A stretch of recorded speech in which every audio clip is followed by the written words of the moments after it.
қыздар мен жігіттері мына Шымкенттің жігіттерін жаман сөздерді көп айтады дейді. Сондықтан да мен бүгіннен бастап шештім. Мен жаман сөзді мүлдем айтпаймын. Дәке, жаман сөзді айтуға тура келетін жерлерде болады. Ондайды ма жақсы сөздерге алмастыра салам. Мысалға. Мысалы ана Шымкенттегі Қаты көпір деген жер. Қыз көпір дейсің?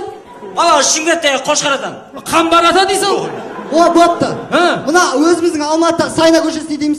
Жігіттер, біз Алматыдағы Сайна көшесін кітапхана деп аламыз. Дәке, мен кітапхана мен Сайнаның ешқандай ұқсастығын көріп тұрған жоқ. Жігіттер, өздерің ойланыңдар. Сайна көшесін кітапхана деп алдық па? Сол Сайна көшесінде тұратын қыздардың бәрі кітаптар деп аламыз. Көздерің елестетіңдер. Кітапханаға кіріп келдіңдер.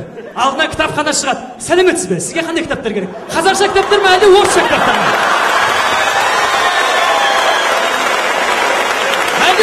Әлде мына Өзбекстаннан келген 87-ші беті ашылмаған свежий кітаптар керек па дейді. Шертіп тұрып таңдайсың ғой. Ол нүйчо дәке. Кеше кітапханаға кіріп қалсам, ана Чеңгізхан деген Айран би әнші бар емес па анау?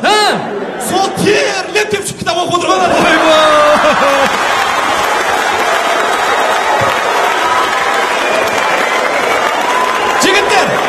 Жігіттер, мен бір ақыл айтып кетейін сендерге. Кітап оқығыларың келіп өліп барасыңдар ма? Аптекаға барып көздеріңе очки сатып алып оқыңдар. Ауыр өлесіңдер. Жігіттер, осымен бір нәрсе түсінбеймін да. Байырғыда ата-бабаларымыз кітапты қалай оқыған екен? Дәке, қазір айтып берем. Ата-бабалар күндіз соғыста, кешке соғыстан үйге шаршап келеді. Үй о кезде білесің, киіз үй іші толған бала-шаға кітап оқитын жер жоқ. Түнге қарай бала-шағаны ұйықтатып, ана кітапты қолтыққа қысып, қырдың басына барып, таңға дейін айдың жарығымен оқыған ол кезде.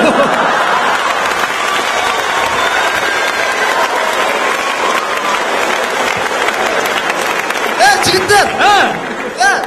Кеше мен 73-ші жылғы бір кітапты оқыдым. Болмайды екені. Неге Шыңғыс?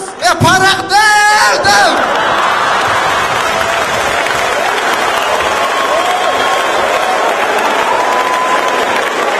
Шыңғыс!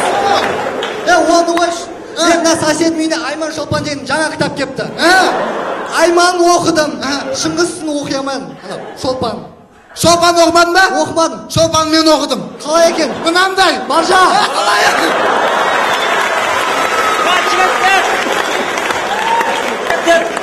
Қозы көрпеш Баян сұлу деген кітап оқыдым ғой. Өлі Самате, Баян сұлуын оқуға болады, еркекпіз ғой. Қозы көрпеш қалай оқып жүрсің? Байқамай қараңды оқып қойып мен. Жігіттер, мен бір ана кітабым бар еді ғой, мәпелеп аялап ұстап жүрген. Шынымды айтайын, оқитын ойым болған жоқ. Кеше абайсызда оқып қойды ме? Соменен сөйтіп папасы келіп мен оқыды ғой.